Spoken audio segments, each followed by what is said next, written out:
What up, Joe? What up, Doe? What up, Joe? It's your boy Bandit. Y'all know what this is. This is the Green Bay Packers versus the Detroit Lions pregame show. And I'm your host, Bandit. And we're going to give you all the stats and news updates y'all need before Green Bay headed to Detroit and take that L. First, though, I'm going to introduce my panel I got with me, starting with the man we call Paul. What up, Joe? What up, Joe? It's Chris. Find me a crazy hockey fan on X. Yes, sir. And you know he represent the blue, Rich. Yeah, man. Big game tomorrow. One Pride, Thanksgiving Eve. Happy Thanksgiving. Cook y'all food. Watch us talk ball. For sure. And my brother from another mother who parents don't know each other. Bandit. What up, Doe, y'all? I'm here, man. Ready for this win tomorrow.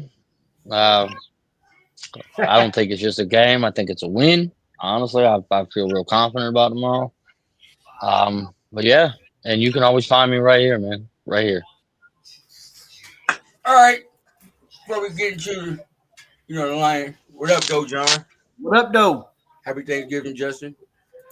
All right, before we get into, the news and we break down the Lions versus the Packers game. Chris called me, checking on me, and then he gave me some news, and I ain't believe it. He told me, Frank return? Thank you, Jesus. Chris, man, how you feel about Frank? You signed back with the Lions. Yeah, I thought it was all fake news and somebody was just hyping everybody up. Kind of like the Jahmyr Gibbs 10-year contract for $305 million I saw earlier today too as well. But yeah, it was somebody posted a Jahmyr Gibbs extension for like $305 million. I was just like, okay, whatever. That had to be on Facebook. Yeah, I didn't see that. Facebook. Hey, Facebook be putting some wild stuff out there. But go ahead, Chris. No, I think it's great. There's a lot of there. Obviously, he's not playing tomorrow, but just him being on the field and in the house and everything like that. That's an extra added benefit to the energy level for tomorrow. It's going to change a lot of things. I mean, I'm not going to speak a lot on it. I'll let everybody speak on it. But yeah, I'm really excited.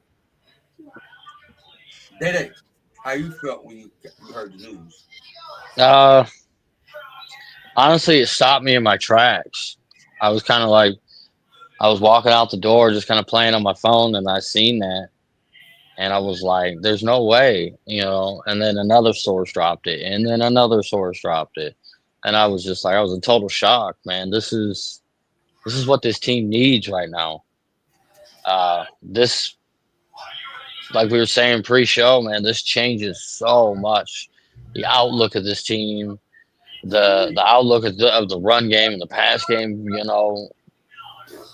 it's going to be, my guess is probably about 2 weeks before we see him.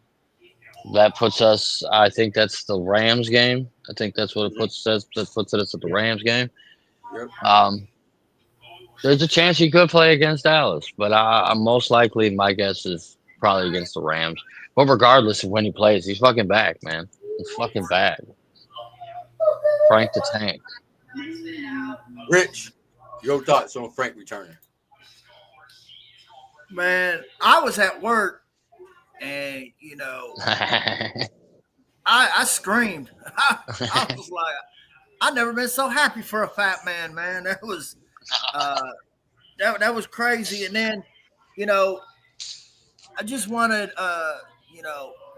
to magnify how big this is for us. So an Eagles fan texted me unsolicited. Fucking Ragnow is coming back. Son of a bitch. And then a Bears fan. I can't believe this shit. Detroit really trying to win. So that just tells you, even the outside fan base, because, linemen usually ain't known like that. So when the other fan bases start to notice and know of a lineman, because hell, I can't tell you every single lineman of every other team that we face. Hell no. I can say the big, the only ones we know are the big ones, right? Yep. Your Trent, so that your guys in Kansas City. Yeah. how much it means to us when other fan bases are noticing, and let's just say it, they don't like it. Hell, I knew it was a big thing when Jason Kelsey tweeted about it. A Hall of Fame All Pro center said he Yeah. was excited to see Frank back out there doing his thing. That's how you know Frank's name's got weight around the league and people got respect for this dude I mean, around the league. That's all that's been on my timeline on X, and it's it's Lions fans, it's media, it's former players, it's other fan base. I mean, it's everybody. And that's all they're talking, and that's crazy. You don't usually see that much attention for a center. There's very few that carry that much weight. And the way the Lions, I didn't catch it right away, but I've seen it, is when they just posted it on their social media with him coming out the tunnel. Mm-hmm. Yeah. We all thought it was a few of us in our little group chat thought it was a tease, and then like literally 2 minutes later, that's when the news broke. I was like, Detroit, you ain't shit for that, bro. You ain't shit for that. But today was his last day that he could do that. Yep. Yeah, that was interesting to see too. Yeah, I didn't know that was a thing. That was very interesting. That was pretty cool. Yeah, I didn't know there was a designation for reserve retired list and all that stuff. So that's awesome, though. I mean, to be honest, he's going to be fresh for the playoffs. We got to get there first. Get there first. I know. One step at a time. Hey, but him being back, I'm willing to say it. This puts us right back. Like, this is about 90% chance of us making the play. In my mind, 90% chance of making the playoff. You know how much of an this is a needle mover. You know how big that is for Tate Ratledge. You know how big a bonus that is for him. You know how big that is for Jared Goff. Yeah. I mean, how big that is for David Montgomery and Jahmyr Gibbs. You're fucking right, bro. Like, I get what Chris is trying to say. Go ahead, Chris. I get it. It's because they still drafted Ratledge to take over for Frank Ragnow. That was the pick. That was the reason. But he comes back. Why? I mean, he was probably bored, to be honest with you. But and it was a couple between bored and saw how bad the Lions were doing. I mean, the rivers are getting cold. About to freeze over. He can't. Hey, somebody said he filled all of his hunting tags, so he got bored, so he wanted to come back and play. My guess, though, and this is just my guess. They say, I read that this has been they've been talking for a few weeks now. My guess is he probably been keeping in shape, but when they started talking, he probably started getting in the routine and to see if he really wanted to do that. Because if you listen to players that retired, they know they're done when they don't want to put in the work anymore. The game's fun. The game on Sunday or Thursday, that's the easy part. It's all the work you got to put into it through, it's the Monday through Friday shit. Yeah, the Monday through Friday shit they don't want to do. A lot of your top players, once the playoffs are over and you're either out or after the Super Bowl, you're like you give yourself usually a week or two, and then you're back into a rhythm again for the next season. Like they don't get much time off. But they're off the whole off. No, they're not off the whole off season. No. They start their workout regimen all over again. Yeah, they may not be working with the team, but they're working. Yeah, they are. That's why a lot of veterans don't, and this happens, in many sports, when they start getting to a certain age in their career, they don't sign till late because they don't want to do the training camps and all that. Yep. And that stuff. They still want to work, but they don't want to work like that. So I'm sure that's probably what he did. Got him started getting himself in a little routine. Do I want to do this? Is this what I want to do? Yep. And then of course you got to talk to the wifey and all that stuff too. So there's plenty that goes into it. And today he probably woke up like, because you hear that too, right? These players say, we listen to podcasts and stuff. They'll say they'll wake up one day and they'll either say, "Yeah, I'm done," or "Yeah, I want to do this again." It's how the body feels. It's all. So I don't think this was just a spur of the moment thing. This is something that just kind of led up and, it's like It's like 3 weeks ago. He's like sitting on the couch watching a movie. He's like, "Hey, I think I want to play a football about me game. going back and playing again." Like, and then that's the conversation. It starts up, and then you just kind of work it in and whatever, you know. And he's probably had conversation. Him and Decker are known to be friends. Yeah. I'm sure, Sewell, they've been together for 4 years. Graham, he's probably had conversations with them. Yeah, they might even said it, right? He That was probably one of the reasons why Graham came back was because of Frank. he probably called one of them, and as they're picking up the phone, is like, "Yes, whatever you're gonna, yes, I'll talk to you later." Like that was it. That's the conversation. And it's probably. Go ahead, Bandit. I'm sorry. No, go ahead, Rich. No, Rich, you got it. You got it.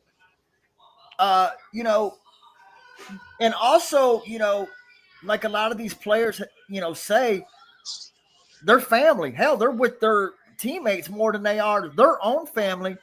It was probably hard watching his brother struggle every single week. Yeah. Mm-hmm. I always thought, that was my thinking a lot this year is, I wonder what Frank's watching and thinking,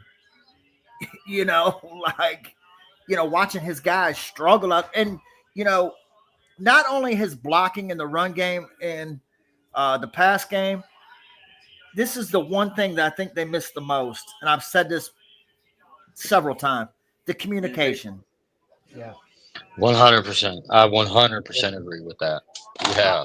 I've been saying this to my brother, and then I've also been saying it to a lot of the guys I work with. Our biggest loss in the offseason was Frank Ragnow. I mean, our offensive coordinator, did some. But Frank Ragnow, man, he was the biggest loss to us in the offseason. So I'm glad he's back. He'll be, like you said, Dae, probably 2 weeks from now. But yeah, I mean that's going to be a big boost. Definitely a big boost. If he's healthy, if his body is ready, I would not be surprised if he comes back next week. I mean, we know he's a beast, right? We've heard the stories with Dan Campbell where he gripped Dan Campbell up against the wall and says, "No, I'm playing." Like, yeah. This guy is a known warrior. Yeah. Hell, didn't he come back like a week after having some kind of knee procedure or something like that?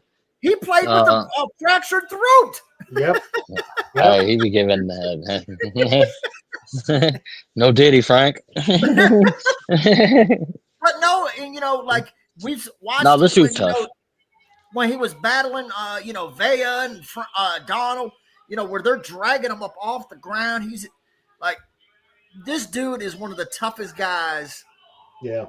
That I've seen. Like he's tough. Like, and that was like someone said the other day. Who was they talking about? They're like, he don't practice. Was it Kirby? I forgot who they were. Was it Decker? I'm like, Megatron and Frank did that all the time towards the end of their careers. They didn't. Oh, you're talking about they didn't practice, but they played a lot? Yeah. For us, Decker. That was Decker this year. Decker don't hardly ever. Well, go ahead. Yeah, Megatron was the same way. He didn't Foot practice. and ankle issues were his issues at the end of his career. I constantly remember seeing that. Yeah. Calvin not practicing foot and ankle. His fingers too. His fingers are still messed up. Yep. Foot, ankle, knee, anything. Fucking. Hey, well, yeah. Calvin looks like he's throwing up the crypt something every time he puts his hands up. He was all bent out of shape and crap. All right, with Frank coming back, y'all know he's gonna be a starting center. So who's gonna start beside him on each side? I'm gonna start with you, Chris. Who do you think gonna start opposite on each side of him? Graham Glasgow was a good guard, but I mean Ratledge is probably going to be the one on the one side, and then whoever we have already. I forgot. It's Ratledge is the right, and then it's Sewell is the right tackle, obviously, and then guard. The left side. Yeah, the left guard is where we got a lot of question marks. Muhammad might come back. Who? Yeah, he's eligible. Yeah, I read something the other day. He's eligible to come off, I think, this upcoming week or whatever, Yeah, I just don't yeah. see this Miles Frazier thing. Him being out all year long, being a rookie, and then wanting to push him into a playoff race. I just don't see it. I don't. I think everyone's delusional. He didn't even play in training camp. They'll No. probably give him a couple of reps just to see how he is, but I mean, are they? I mean, they're not really.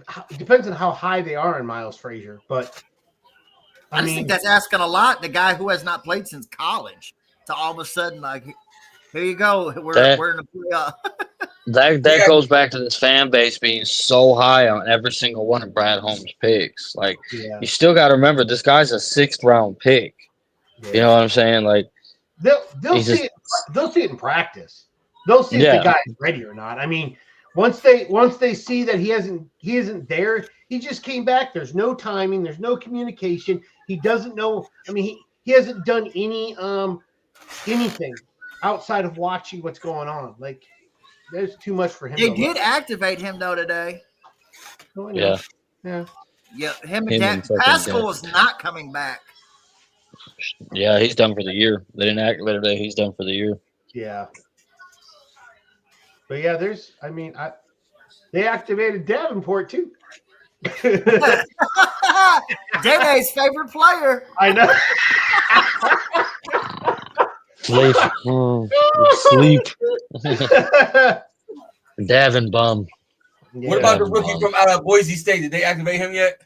Nah, he probably won't. He probably won't be activated this year. I like that kid a lot. He was actually one of the guys that I had mocked the Lions picking. But he's super raw. But that kid, he was super raw before he started college football, and look at the way he blossomed in college football. Yeah, it was in that whatever conference that Boise State's in. So who knows what he can do once he finally gets his chance in the NFL. I mean, look at James Houston. He was from Jackson State, and he came in and he had 8 sacks at his rookie year. Never another same thing. But, I think Hassanin, once he gets activated, I think that dude will be. I think if you can play, you can play. Like, I'm not comparing it, but like, look at Khalil Mack. He played at Buffalo. Right. I mean, Josh Allen played at Delaware or wherever. No, Wyoming. Like, if you can play, you can play. I'm not comparing him to them guys by any means. I'm just, pointing out some guys that played at small colleges. Shannon Sharp, Savannah State. You know what I'm saying? Who starts at center tomorrow, though, for real? Cologne. Is it Cologne or Colon? Every time I see it, I think Colon. Well, Colon is usually Cologne. I have a soldier in my office right now. That's their last name as well, and they pronounce it Cologne. Because he's the one that they bring in when he's injured. So that's I just don't see them going to that dude from Florida. Kingsley? Yeah, I just don't see that. Not how golf is. And I don't mean at all. I mean, I officially see Frank Ragnow on the depth chart. Woohoo! I love it. Hey, Frank's gonna pull the old okey doke and come out there tomorrow and start. Wow. Hey, one of the I know we don't like him as a fan base, but this guy said something that I could actually get behind. Adam Rank. You know who I'm talking about? I know. Yeah. The Bears guy. Yeah. Well, he did say, and I could get behind it. He said, could you imagine if the NFL and the Lions didn't announce Frank Ragnow and all of a sudden he just come out the tunnel? Oh, man. Oh, my God. Hey, that would be like come out to some Metallica. Oh, that would be. Hey, when he finally plays a home game, man, that stadium, I'm gonna be tuned in, and I want to see if they do the in and out, and I want to hear it. You know what I mean? That shit's gonna fucking pop, bro. Oh, if anything, that'll be on the like social media. The sounds of whatever. Dallas, it'll be a home game. Or I could see like Justin Rogers or Pouncey or one of them posting it too. All right, well, let's get into I told you, Bandit. That was 20-minute segment. I never doubted you, Rich. I never doubted you. Luckily, I've been off. Well, for I the mean, whole- we have a lot to be excited with this guy because before we got this announcement, we were all kind of like, I don't want to say nervous or nothing, but we didn't really have the best outlook with the way this old line has been looking lately, you know. Shaky as And now we fuck. stick an All-Pro, 3-time Pro Bowl center in there, and he's only 29. It's not like this guy's 38 coming off the couch. Dude's Yeah. 29 years old. He's still technically in his prime. So this, if you're a Lions fan and you're not excited about this, then I don't know what's wrong with you. Hey, I like- and the day I don't before get it. Thanksgiving. Right? Happy Thanksgiving to us. Something to be thankful for. Right. Some guy goes, I didn't expect Christmas to come this early. Right. Who do you think made the call? You think it was Sheila made the call, Hank made the call, Brad Dan made the made that call, call. or Dan? Or Dan Dan made the that call. fucking call. Dan Frank. made that call. But you know what's crazy is Frank, listen. what was it? Was it a month ago when Yeah. I know what you're gonna say. when Yeah. Dan was at a press conference and they asked about Frank and he said that ship has sailed. Mhm. Yeah, I remember that. Yeah. They probably kept on. Are you sure? Are you sure? Are you sure? Dan called him like, listen, Frank. I know you got grit. And I know you. So Frank, what you doing? I know you got a lot in the tank left. You see what Bobby going on through? the couch. You want to do something for me? She just shoot him a Wanna come text. throw me What's up up? against the wall again? What's up, big head? What's up, big head? I miss you. What you doing, bro? Hey, it was probably after his Starbucks run, DaeDae. Right. all on the espresso. Hey, those What up, when man? when Dan and Holly, that's her name, right? Holly, that's his wife's name, Holly. When they post those, man, those are great. Those are great, man. Because the people at Starbucks, I don't even think people at Starbucks know who he is. Yeah, You know what I mean? Because Yeah, they they like do. If They don't the interact. last coffee said it or something, it said Yeah. something good win coach or Okay. something like, and they call her Holly. They, but I like his interaction with the dogs too. Like there was one he was in the kitchen, like Training you them? just see, huh? the training when he was training them yeah, that was great. That was I great. just like it because he gets this persona that he's a meathead, but he's really smart. He's like a family guy, loves the dog. Like, I don't know, you just get to see a different side of. And then he's got a dog like the size of this bottle. You know I was what I mean? Like, right. Like, Go don't to get expect to see that. Starbucks. all right. All right. Thank you, Frank, for coming back. We're truly blessed to have you back here. Yes, thank you. Yes, sir. We are very thankful. You feel me? So, Make sure you eat about 4 turkey legs tomorrow, Frank. turduckets, you feel me? Turducket. I want to try it.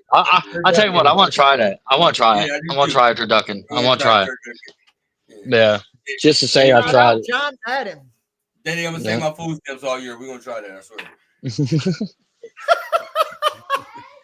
You still getting those with the government shutdown? Not with my new job. Shit. They think, oh, you make too much. Government hasn't been. Yes, DaeDae. Yes. Government is not shut I just down. went anymore. grocery shopping, I told you.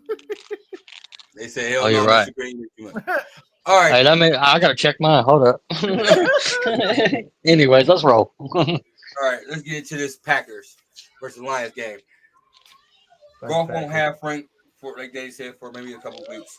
So I'm asking y'all, how do golf for right now get this offense going, man? Because our offense has been putting like a Cadillac. They need a new oil change, new Cadillac converter, and the transmission and fluid ain't been added in like a couple years. So how do we get this offense to stop puttering in the high speed mode like it was last year? I'm gonna start with you, DaeDae.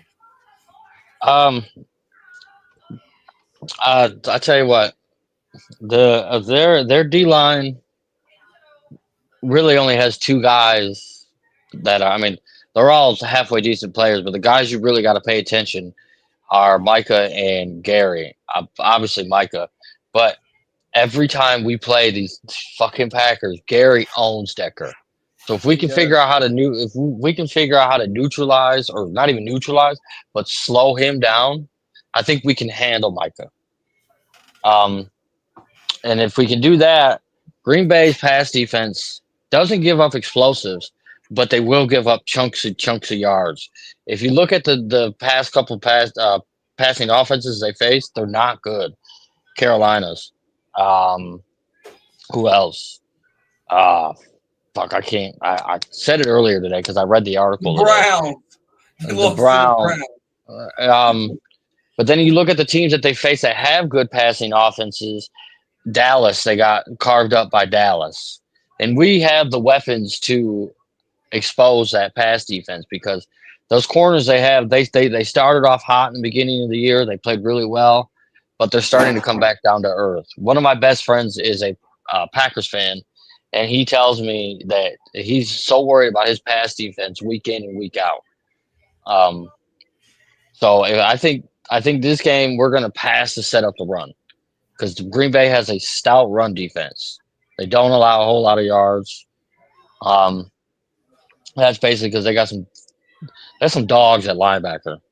Edgerrin Cooper. Yeah. I liked him coming out. Quay Walker, yeah, he's a fucking dumbass. Like, I hate that he went to my school.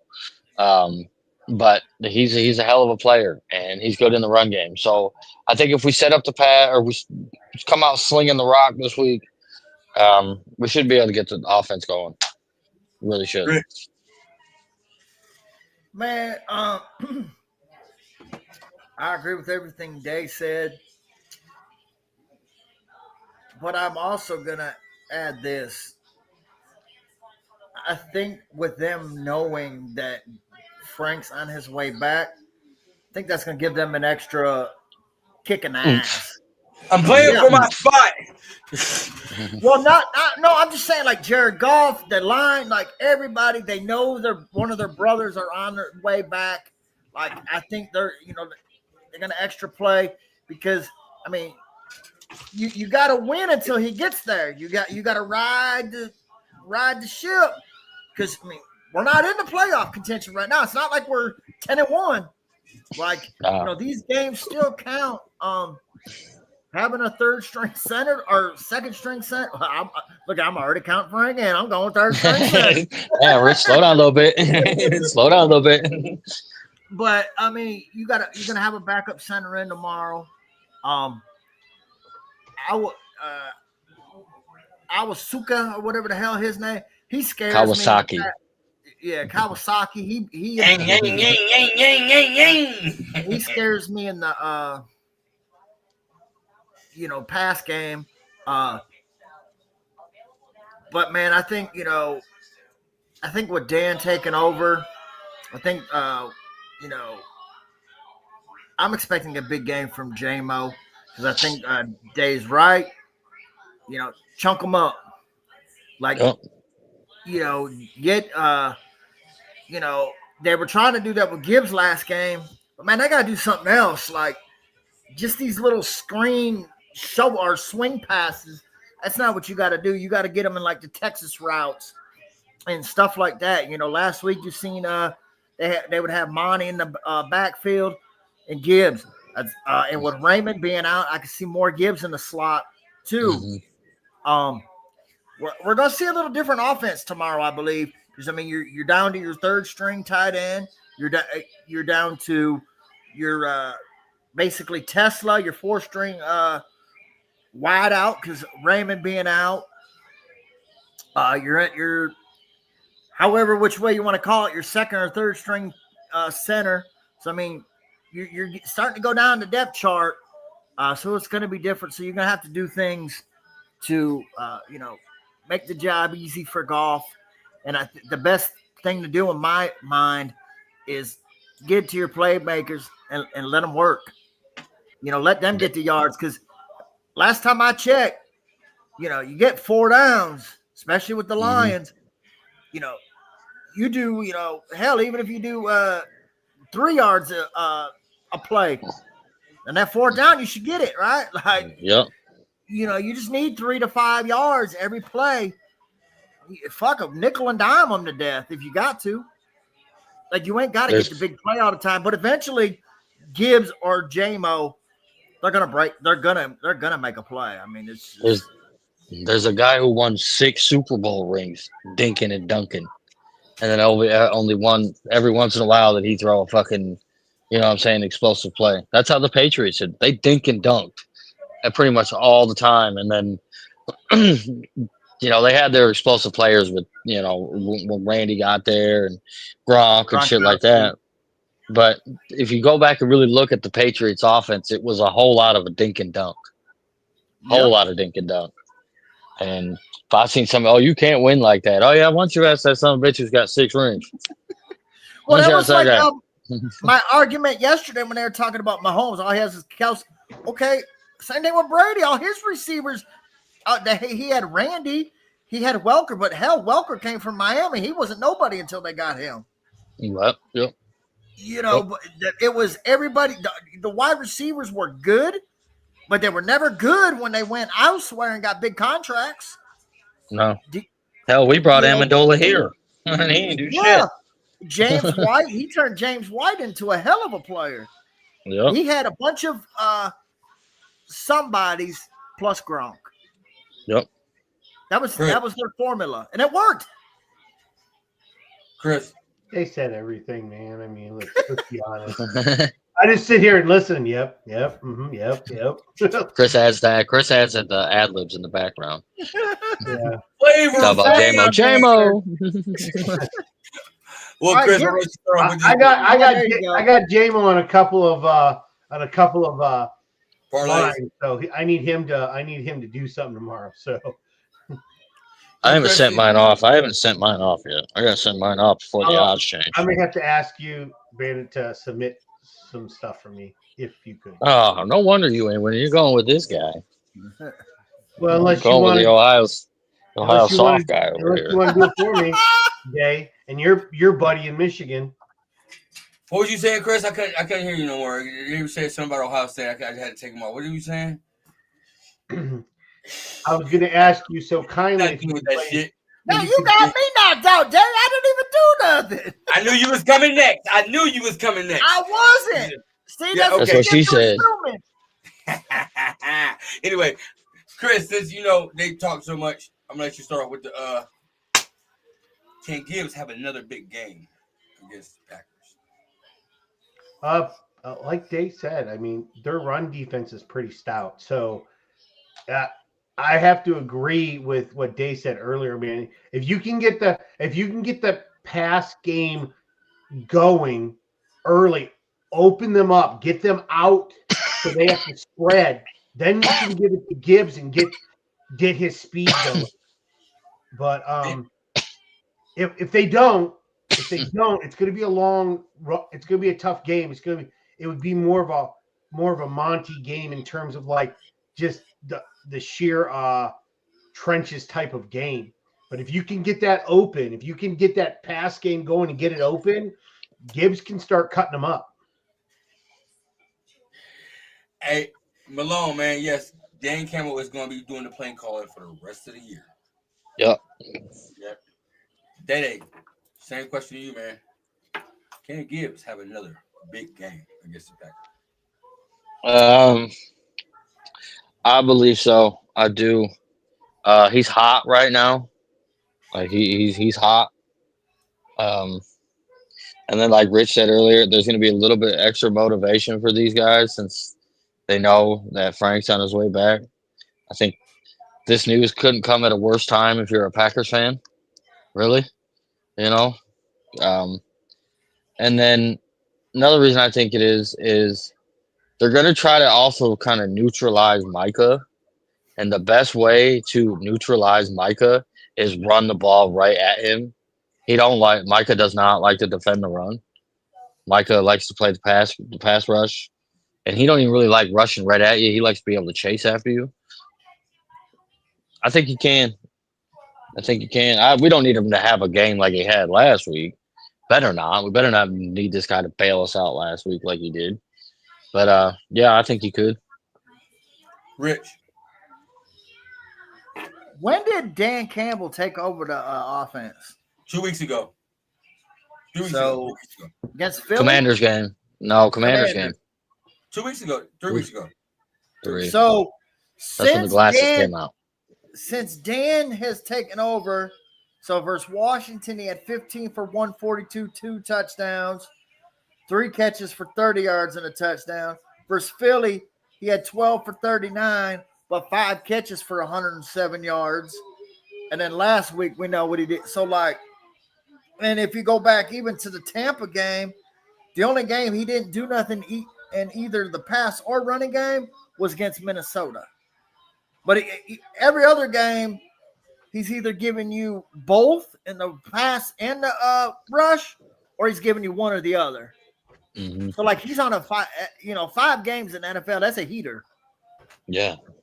It's about a third of the season. So, yeah. And he's not really getting a lot of touches. I mean, he is. He's getting more of the majority of them, but I mean, they're not like last week. Only 15 carries for 219 yards. That's crazy. Insane. But he had 3 big. I've said this as long as we've been doing these podcasts. We got 2 playmakers on this roster. A playmaker to me is a guy who can take it to the goalpost anytime they touch the ball. That's J-Mo, and that's Gibbs. Mm-hmm. You just got to get the ball in their hands and let them work. Yeah. It's not going to happen every time, but it's going to pop. It was kind of like, I'm not comparing Gibbs to Barry, but Barry was the same way. Chris will tell you, man, Barry could sit there. Hell, when he got the last game versus the Jets, when he needed to get 40-something yards, Chris, or something it was for 200, at halftime, it didn't look like he was going to get it. Oh, we're talking about when he needed 2,000? Yeah. Yeah, he only had 40-something yards at half. Yeah, he was like that plenty of times. You'd be like, damn, 10 carries, 5 yards. Be like, damn, this dude ain't doing it. And the next thing you know, boom, boom. 15 carries, 225. It's the same way.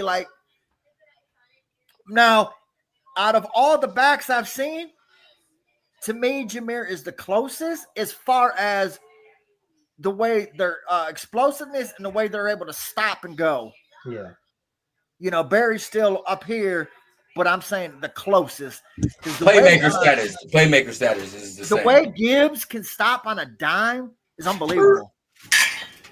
Yeah. It's unbelievable. Yep.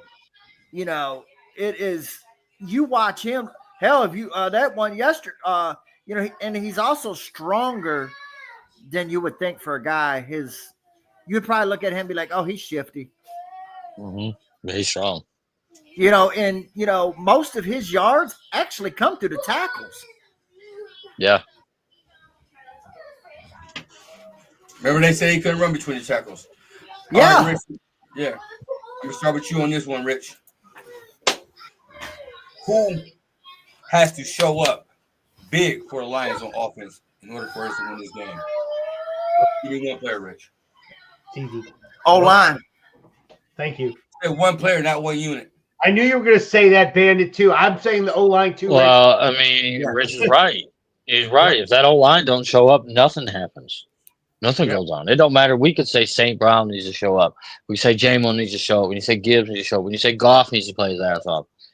If that O-line don't block, don't matter. So Rich is – go ahead, Rich. Go ahead and elaborate on it. You're 100% right. Y'all all saying the same thing. So Rich, go ahead. Speak for the people, Rich. I'm going to put you on the big screen. Speak for the people, Rich. Yeah, I mean, it's the offensive line. This offense only goes as far as the offensive line takes them. Like I pointed out, Ragnar's back, but he's not back yet. Glasgow, as shitty as he's been this year, he's still a veteran, and he's been your starting center all year, and now you're going to go to a different guy. Yep. So, and then you already got a backup at left guard. You got a rookie at right guard. You got a banged-up left tackle. You got a right tackle that's kind of banged up, too. Now, I do like DaeDae, and speaking of that, because you're right, I'm with you when you're right, like Ocho says. I pick up what you're laying down. He did have a good game last week versus Burns. That was that was a nice. I like to see that. That was a nice rebound game against a speed know. rusher. So I like that coming against Micah. He's also had some good games against Micah too. So, but if you're able to run, any offensive lineman will tell you they like run blocking better than pass blocking. So if you can get them in the game by wearing the other guys out, that'll help them too. But this first and foremost, like Dae said, we can name any offensive player you want. If this offensive line ain't doing their job, it don't matter. Look at the Minnesota game. Prime example. Yep. I mean, Philly, you could say that was more of them batting down the passes than really the offensive line not showing up. The Minnesota game is the definition of the offensive line. Not the Minnesota game in week 1 against Green Bay. But you're right, Dae. But if you're not able to get that push, that puts them right in the position to make the deflections. You're right. Yeah, you're right. Chris, you want to piggyback off them? I mean, at the end of the day, with this week the O-line is going to be a big deal because we have more hurdles to climb because we have Graham Glasgow out, so you have to fill in somebody that isn't normally the center. So that person is going to go there, whether it's Tate Ratledge or it's Cologne or Kingsley, whoever's there, who doesn't get as many reps as normal. It's still they got to hold up. I mean, we can't even go deep. We can't even go deep to our wide receivers because we don't have time to throw it that deep. That's why a lot of times Amon-Ra St. Brown has gotten a lot of throws because he's the first read, and that's it. He doesn't have time to get to the second read. So thank you, Chris. Go ahead. I'm sorry. But that's what it is. That's why the O-line is so important because he doesn't even give Goff a chance to get to other reads.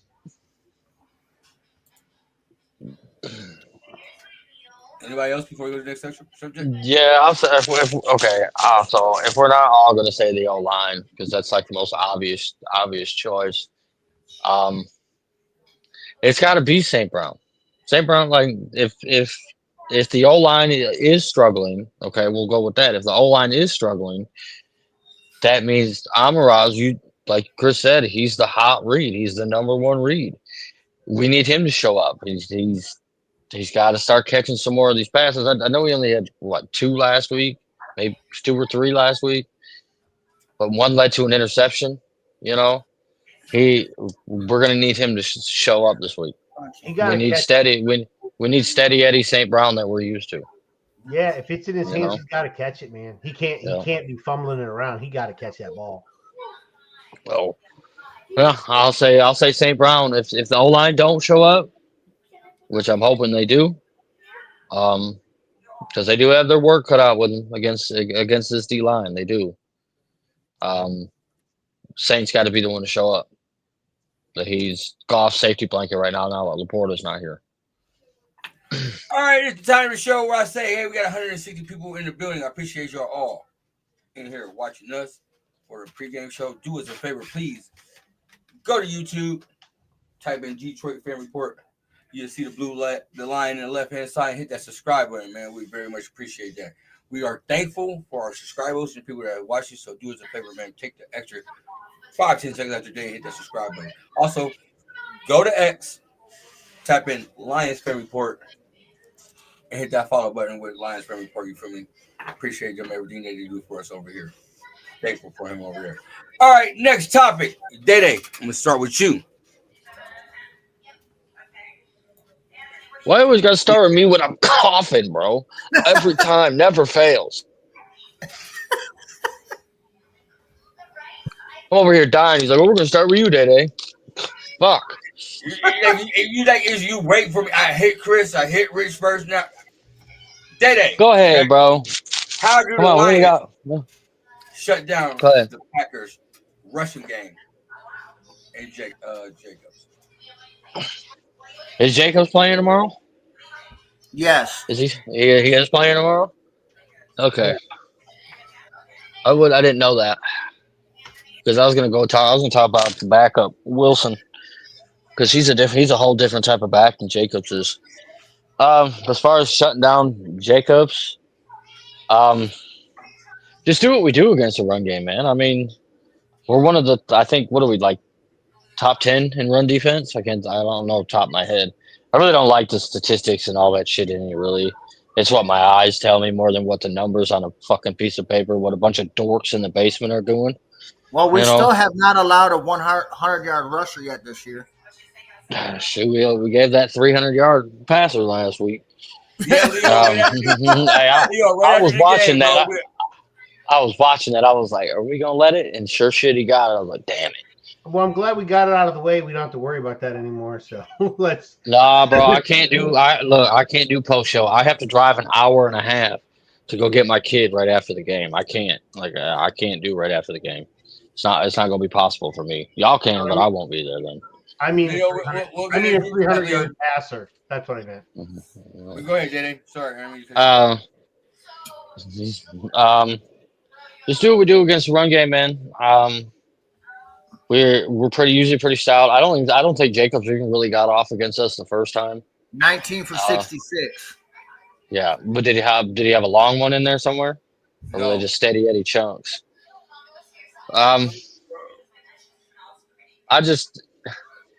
The thing with Matt LaFleur is if you kind of like if you shut down that run game early, if you make him kind of question it, he will completely go away from it. And if you can make the Packers one-dimensional, that's a whole different story. If you make Jordan Love beat you instead of that running game beat you, you got a better chance. Yes. Well, if we stop that run maybe 5-6 times, LaFleur will go away from it. He won't run it. LaFleur is scared to use the run game. He'll go straight to pass game, he'll put the ball in Love's hands. So if we shut that run game down early, we shouldn't really have to worry about it most of the game. Chris, give us your expertise. How do we stop this Packers rushing game to Jacobs? I mean, we have a good run defense anyways, so I'm not too worried about it as much. I need our special guys to get to the quarterback, but I don't think we're going to have a problem with the run game. I think Josh Jacobs is a good running back. Don't get me wrong, but I think we'll be fine.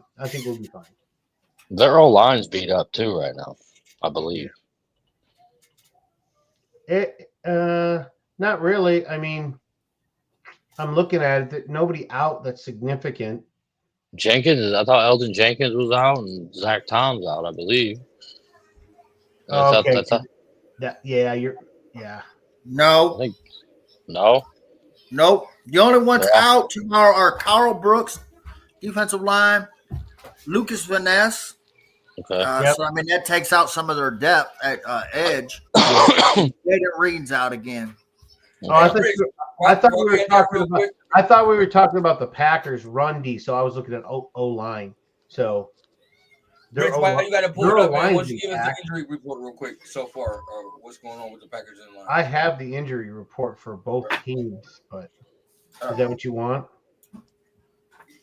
How do you want it? Yeah, give us the injury report. How do you want it? So out for the Lions is Glasgow, Joseph, Pascal, Raymond, Brock, Wright, and then questionable are Terrion Arnold, Davenport, Decker, Frazier, Ratledge, Sewell, Tesla, and Vaki. God damn, bro.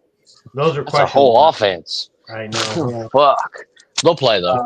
Then most of the guys that Green Bay named are out. Luke Van Ness, Carl Brooks, Savion Williams, and Jaden Reed are all out. Savion Williams is a big loss for them. That's their kick returner. Yeah. Keyshawn Nix, Matthew Golden, Keyshawn Nixon. That's their starting corner. Nate Hobbs, Quay Walker are questionable. So those are flips of a coin, depending on how bad they are, I guess. But that's it. That's Josh Jacobs is good to go, but I mean that we already knew. But yeah. Thank you for that update, Chris. Rich, how do the Lions shut down this Packers rushing? I mean, he is also coming back. I know that After look, Rich. one game with, huh? I know that look. That look that you just gave her. I know that look. He's coming back off of missing a game with a knee injury, so there's always something that could flare up. How close to 100% is he? So we shall see. But I mean, just keep doing what we're doing. We'll be all right. Make them one dimensional. I'd rather take my chances with that bum Jordan Love beating me than I do Josh Jacobs. Oh, okay. Speaking of, how do the Lions O-line slow down the Packers pass rush and Michael Parsons? Popo, start with you. Oh man, cross their fingers. Sound like Pray. that ain't happening. We ain't doing that. It's. Pray. I Hey, it mean, worked that one week with the Legion of Whom. I said we needed to pray before that game, and I prayed, and look what we did. I mean, damn. Because we already know that the O line's not going to give enough time for them to go deep, so the deep plays are almost non-existent for us right now.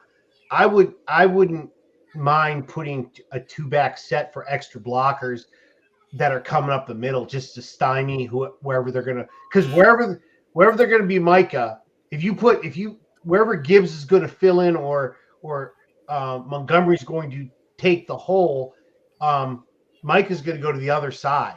So it's going to be, if you have two back set, then you can block both the gaps. So it gives maybe it'll give Jared Goff a little bit more time. But I mean, otherwise, yeah, that's what I see. Because Micah's gonna be Micah, man. He's still gonna be a disruptive pass rusher. It's gonna be tough. My thing is this: please don't leave Gibbs back there to pass rush by himself. He gets blown up. Yeah, sometimes. We Yeah. I don't want to see that again. Rich, how do the Lions slow down this Packers pass rush? I mean, to me, you gotta, if you're able to establish the run, that'll help that. They're gonna have to help each other. You're down to your third string tight end. You're down to you got depth in there. So, I expect a quick pass game. And, if you're able to, establish the run, that'll help wear them down and make them think twice before they can just send the house. They'll have to respect the run because, one thing we know with this regime is they're not afraid to run it on pass downs. Nope. So this is crazy with our tight ends. And because also, we do have the best punter in the league. I truly believe that. But at the same time, Dan is willing to go for fourth down.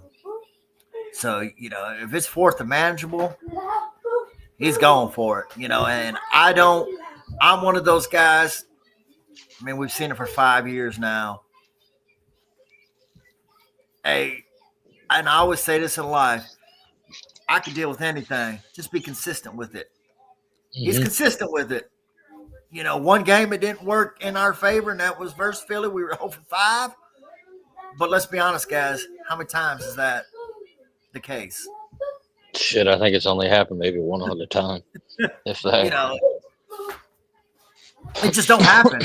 I mean, so and I've noticed as the years have stacked, I hear less and less about it. I mean, sometimes people do, but I mean, that's what he is. He's a gunslinger. I mean, it's just like, your favorite Jameis Winston, Brett Favre, like that's what they do. Like Dan can't, Riverboat Ron. You know what I'm saying? Like they're just gamblers, and that's what makes them successful. So what makes them successful? You're going to have to deal with the losses as well. Yeah. You know, as long as the gains, you know, outweigh the losses, you can deal with it.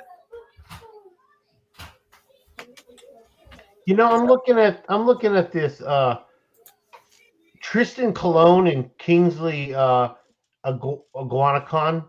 Them two guys, man, they small dudes, man. They are like Glasgow 6'6", 317. These guys are 6'3", 317. They're the same weight, but they're like 3.5, 4 inches shorter, man. They're gonna have to get up and underneath to keep these D linemen off. It's gonna be tough. It's gonna be work.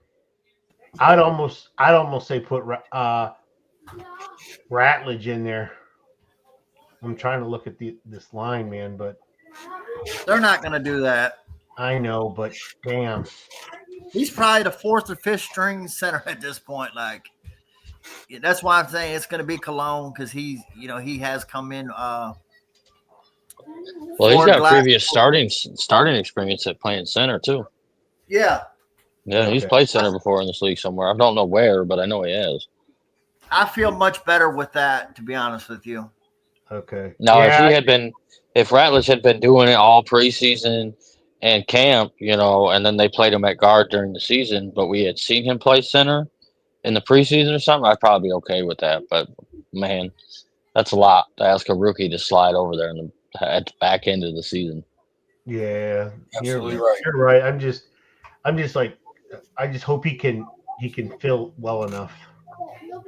All right, let's get into our next topic of the day. How do the Lions defense contain Jordan Love? Man, why you put that bum up there on the screen? Number 97, why you put him up there? You could have put DJ Reader or something up there. I hear you. You could have put Davenport up there for all I care. Nah, we ain't doing that. We put Hutch up there before we put Davenport. How did the okay? Or jokes aside. Nah, yeah, all jokes aside though, for real. You have me thought like, wait, did I put the wrong picture up there for a second? Like, who the fuck did I put up there for a second? I couldn't speak because my tripod right now in front of my face. But that's that man, Aiden Hutchinson, even though he went to the University of Michigan. But that's that man right there. You feel me? Man, hey, Michigan starts with what? MI? Well, Hutch is MIA most of the game, so. DaeDae, how does the Lions defense contain Jordan Love? I'm not going to do this. Not doing it. Man, if you get pressure on this dude, he will make a mistake. Jordan Love's a modern, almost like a modern day gunslinger. He over trusts his arm. He's not an elite processor like Goff or some of the other higher level guys, but at the same time, he's got a cannon of an arm. And Green Bay likes to take the deep shot, and they've got their deep threat back in Christian Watson. So if you allow Jordan Love to sit back there, he will carve you up, and he'll get you deep. You can't let him sit back there like they did Jameis Winston early in that game last week. You cannot do that. Hutch has got to have a rebound game. I mean, he got to show up throughout the game. We need to get home more often, and I'm not just talking Hutch. I mean, we need to get home. We got to create pressure. We have to get it. We have to get at it. I'm not worried about the run defense. I think we'll be fine there. But getting to Jordan Love, we need to get there. We can't bullshit around.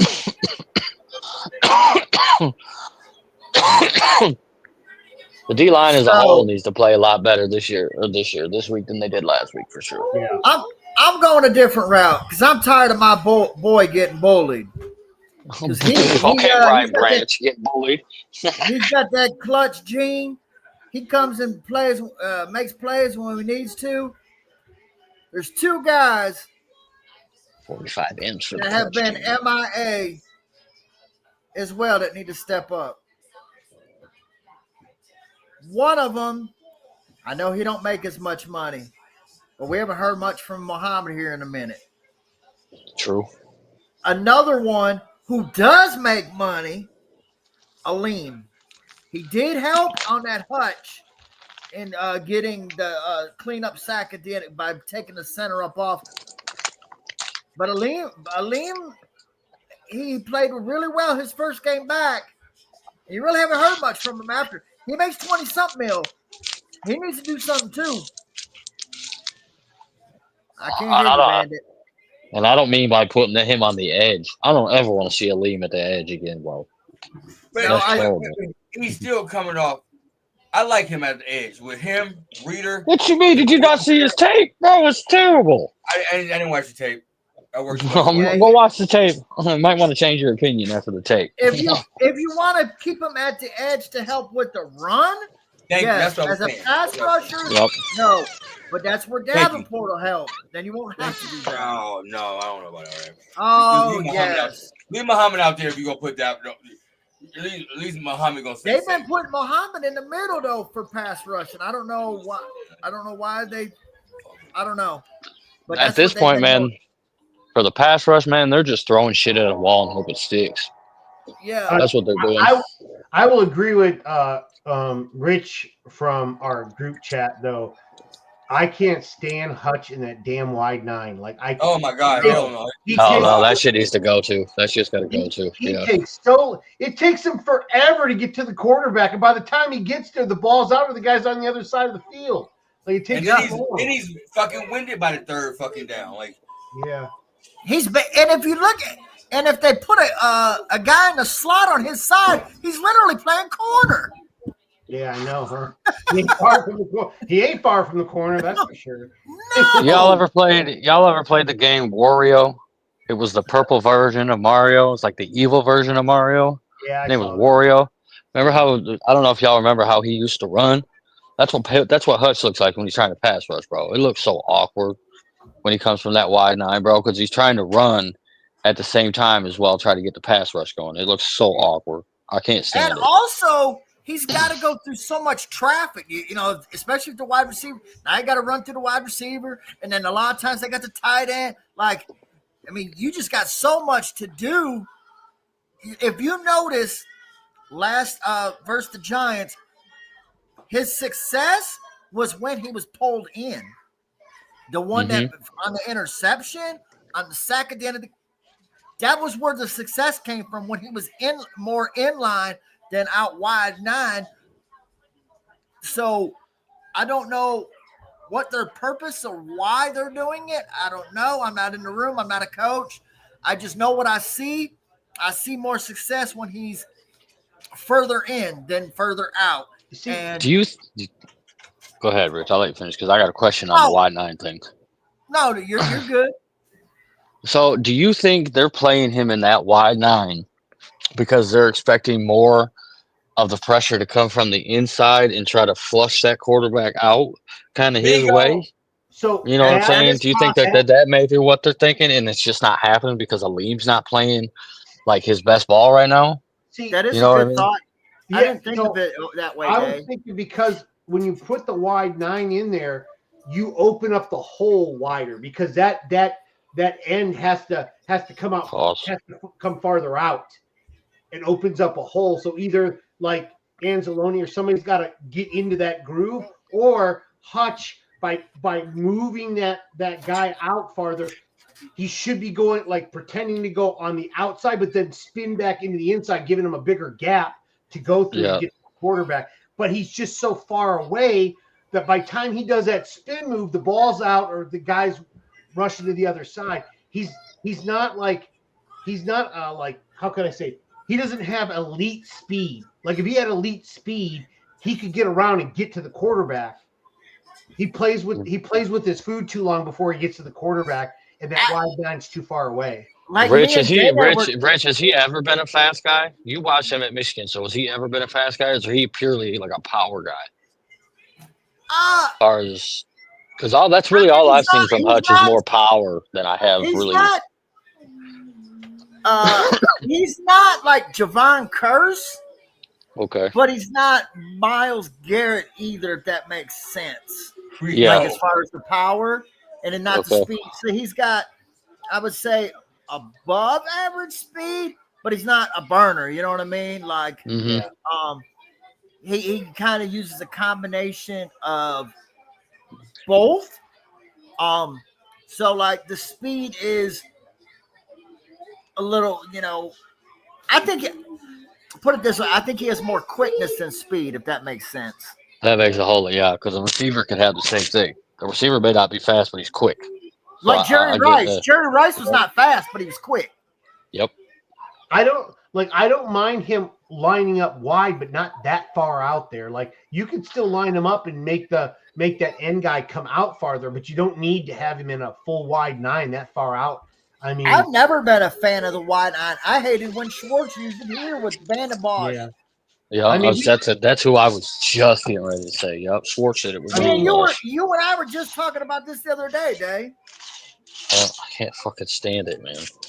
It's the worst. Like, unless it's executed right, it's one of the worst defense. Like, if you choose that defense on a video game, bro, and I know, like, you never want to like base your football talk off video games, but if you choose that in like college football or Madden or something, you're getting gashed because it's not a good defense. It's not. You know what, Dave? Now that I'm like pondering on it, you might be right because that's what happened and it worked versus the Giants. Aleem got the center pushed back. Mm-hmm. Quarterback rolled out. Bam. That's right where Hutch was. Yep. So you know what? That's good thought. Now that I've had time to, but that hasn't been working like that constantly. Nope.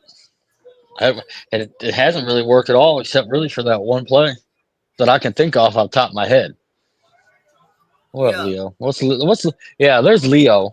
He knows more about how that should work than we probably do. That's our scout right there. Do you think that's the right? Do you think that's like the right train of thought, Leo? That they're expecting more pressure to come from the inside when they line him out wide like that? Because that's truly the only thing I can think of. Well, think about it. The narrower your gap is, the more help that each lineman can give each other. So if Anzalone were to go up one of the gaps, the farther away those linemen are, the less help they are to each other. So True. That's the only thing I can see. Other than that, what's the point? But Aleem, I do need to see more of Aleem because he, I know he's coming off his injury, but he had that great first game, and other than that, he's been MIA. Another guy that's been MIA, and he started the season off playing pretty well. Our first round pick, Tyleek Williams. I know he's still getting snaps, but he ain't really been making a huge impact like it was at the beginning of the year. But he's kind of lost with Aleem coming back, and you can't, Lopez. Yeah. Yeah. That's a guy who's been balling his ass off. Yeah, I mean, he had 6 tackles last. Like that dude is balling. Mm-hmm. For a defensive tackle, and he's not an old guy. He's been under the radar, or as our buddy Lee in the chat says, he was a dollar store fine bargain. Tyleek Williams only played 55% of the snaps last week. So that's a good amount. That is a good amount, yeah. That's true. But his thing coming out was he was more of a run defender, I believe, than he was a pass rusher.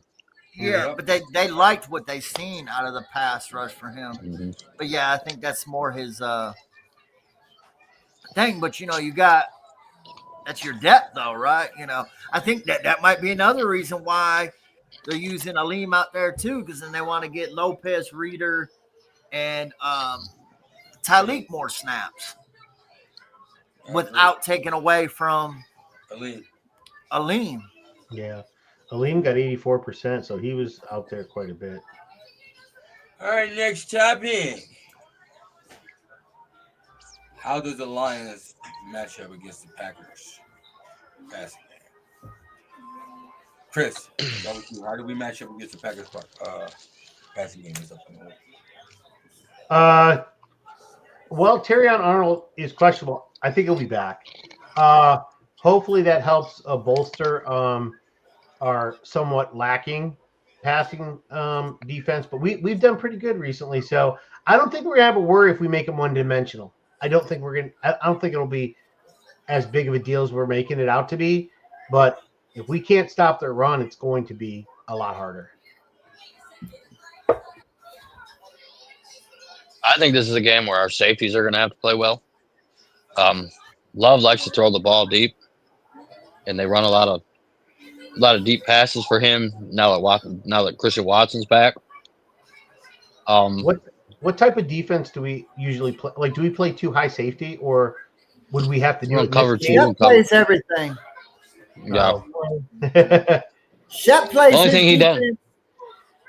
The only thing he doesn't play is he doesn't play cover zero a whole lot. Hardly ever. No. But other than that, his defense, he plays to the offense they're playing. Okay, that's good. That's good. I think. Go ahead. Last week was since we've had Harper in, and then DJ Reed, he's missed majority of the year, so he can't. Last week was the first time that I really witnessed any type of breakdowns on the back end. Mm-hmm. Even that one where they got the touchdown where he beat Amik. You know what I'm saying? But like, it really wasn't. It was like Amik and Harper because Harper bit. You're talking about the flea flicker or the double reverse or whatever it was. Yeah, the defensive line, they were prepared for it. The back end was not. And they let the guy get past them. But Amik had a bad game. Amik usually don't stack up bad game after bad game. So I expect him to come out and be a dog. Nope.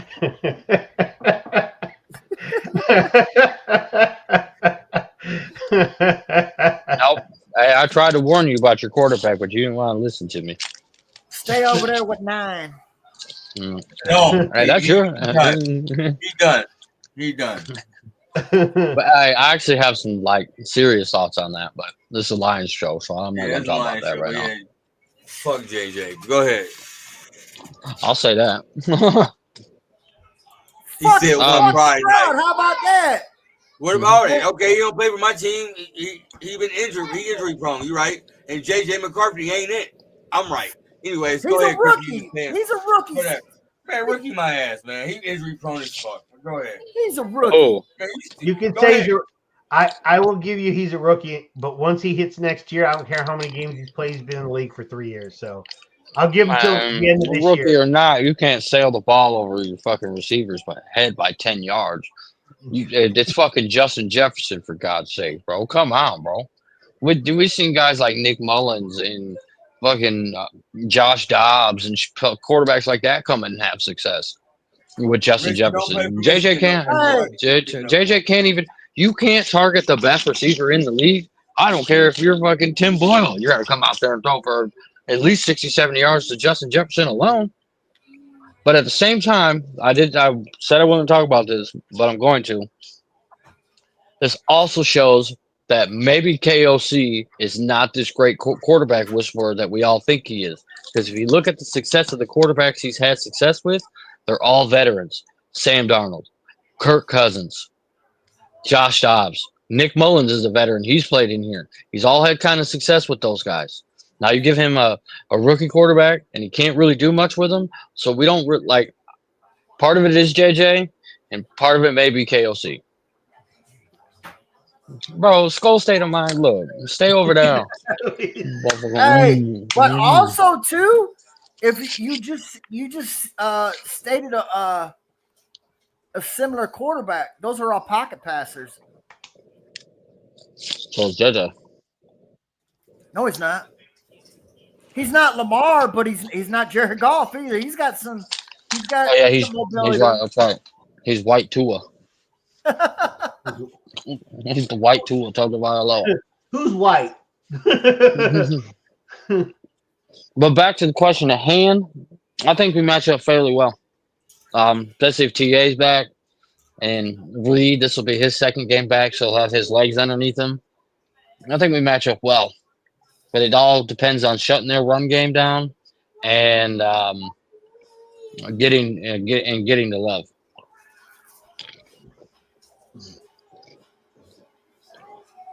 Awesome. Y'all caught me being fat real quick. All right. Score predictions. Oh, I knew you were gonna say that. I just And looked Chris, at, you there. I just looked at the title just before you changed it. I was like, it's the last one. Damn. You already know. Go ahead, Chris. No. Yeah. Okay. Yeah, I'm gonna take obviously the Lions at home. It's a -3. It's basically an even game in terms of betting. I'm gonna take the Lions. Like 31-27. Richie Rich. Damn you. Hold on 1 second. That's crazy. They got the goldfishes too. You feel me? So they beat us 27-13 in week 1. I'm going to say 27-20 us. DaeDae, who you got?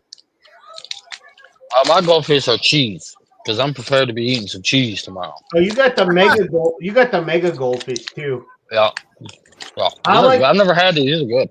I like the extreme flavor. I got some of those over there too. Yeah, those are good. Extreme flavor is awesome. Hey, goldfish, hit us up, man. Of course. Rich got the Cheez-Its. Of course. Hey, listen.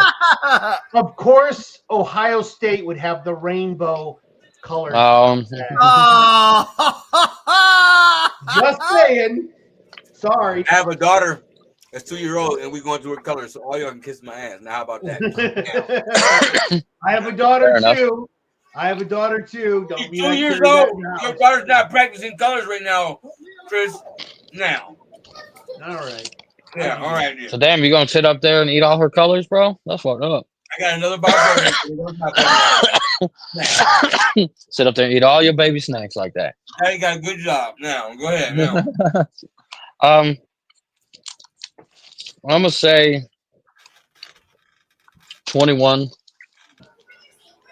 21. 21-14.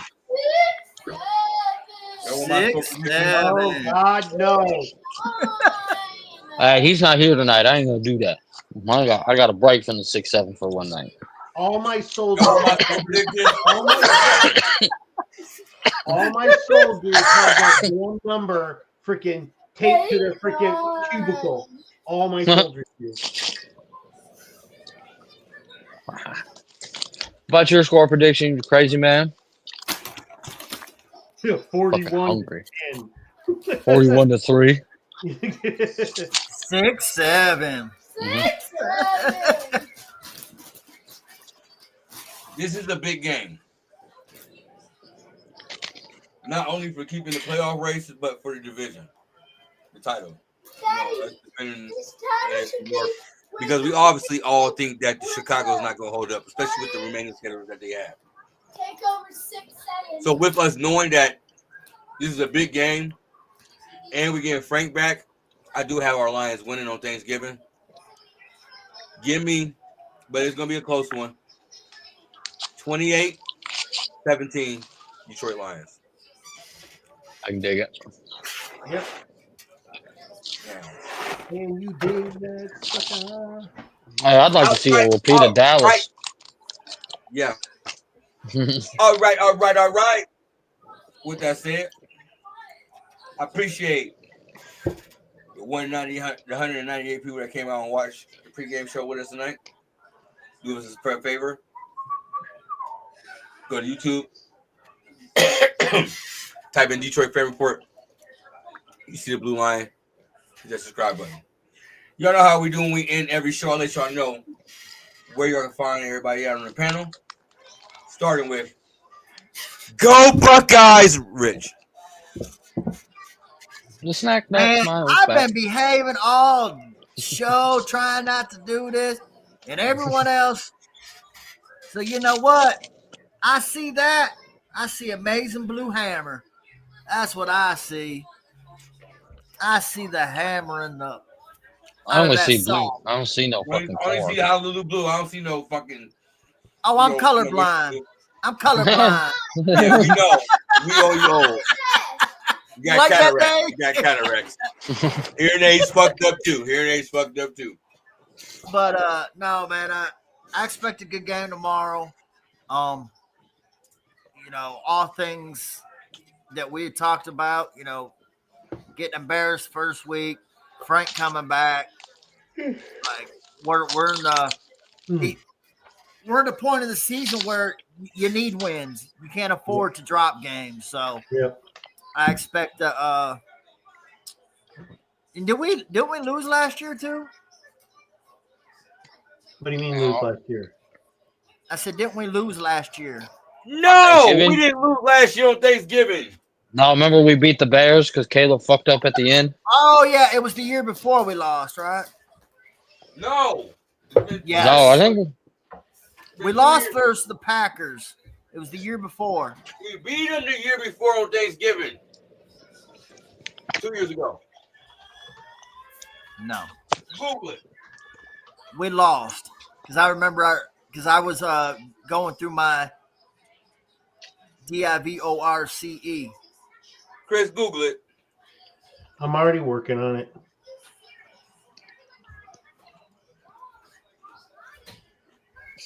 okay. Now I know what you spelled. I missed the letter, but I was able to put it together. I missed the letter that you said, and I'm like, okay, there's only one word that goes with those letters. 2023, we lost to the Packers. 2 years ago, like Yep. Last year, we beat the Bears. Yep. Okay, I remember that game. You're right. Okay. Barely. We barely beat the Bears, let's be honest. Yeah. So we gotta get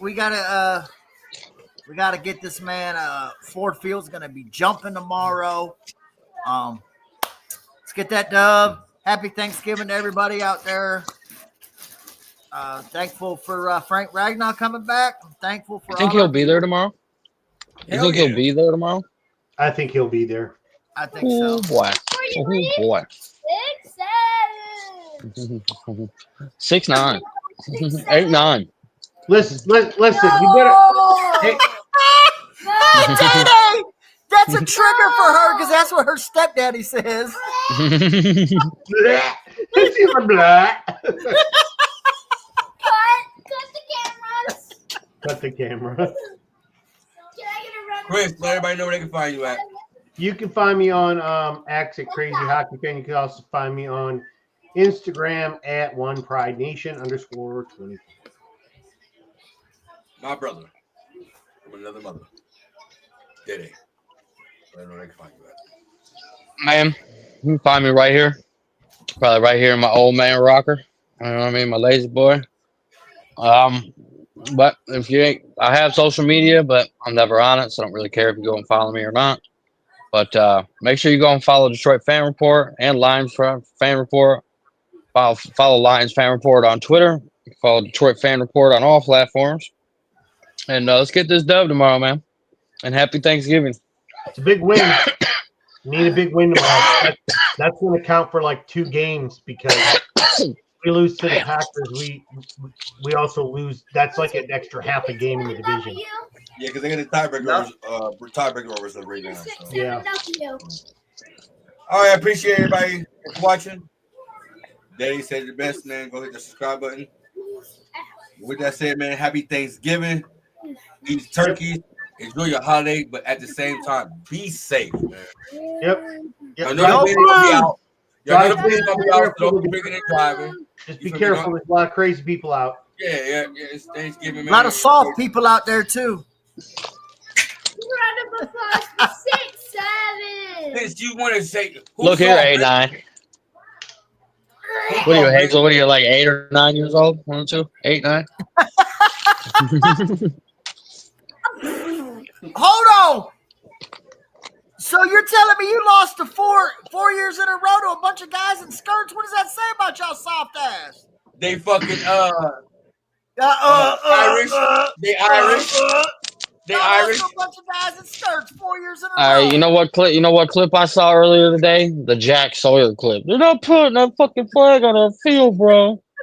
I forgot all about that. That's just hilarious. And I don't like either one of y'all schools. Hey, I've got to watch that every single time I see it, and it makes me chuckle. Hey, make sure y'all watch the fucking goddamn Saturday watch party. Me and Rich right here. You feel me? I don't know which one of y'all gonna be popping in, popping out, but I'm on his ass the whole game. You feel me? Hey, if you want to see a grown man cry, tune in Saturday. You're gonna watch baloney. If you want to see only the second time ever in Michigan history for a true freshman to win the game, tune in Saturday. I found that out today. If Price beats Ohio State, he'll be the second true freshman in Michigan history besides Chad Henne to win the game as a true freshman. The last one to do it for Ohio State was oh my God, what the fuck was his name? Troy Smith, I think it was his name. Yeah, Troy Smith, I think was the last one to win it as a true freshman for Ohio State. Heisman Trophy winner. Hey, it is big though that Bryce is coming off his 2 best games of the year too. Not playing against the number 1 defense in college football. Anyway, I don't want to get hung up on these 2 bum-ass schools, so let's get up out of here. Y'all got to play some competition tomorrow, Saturday, so good luck. We played competition all week. Last week was our first non-competition game that we had played all year. No, Ohio soft. Oh, yeah, bro. You want to talk about cupcake schedule? All right, with that said, man, this is Detroit. Like I said, man, He's going to end the show, DaeDae. Motherfucking subscribe button. They all do that. When you point out that they got cupcake schedules, we're done, bro. We're out of here. Who had Michigan played this year? Huh? Michigan has played. I know because I hate watch these motherfuckers every week. Oklahoma, I will say We played Texas. Oklahoma, You got Indiana. Texas, really? Yeah, we ain't play. Y'all play Texas, really? It don't matter. They're back in the top 10, Rich. I think they're close to the top 10. Okay, so we played USC, we lost. We What played top 10 team have y'all we played? lost. We played Washington's decent. Top 10 team. None. Exactly. Okay, so who got the cupcake schedule then? You guys? I'll tell you what. Just win in person, huh? Y'all call it the shoe, we call it the doormat, because every November we wipe our feet on it. And that OH Harbor, make some noise. I see the Buckeyes in the building. Cute. You brought Brutus all the way up here just to watch us win in person, huh?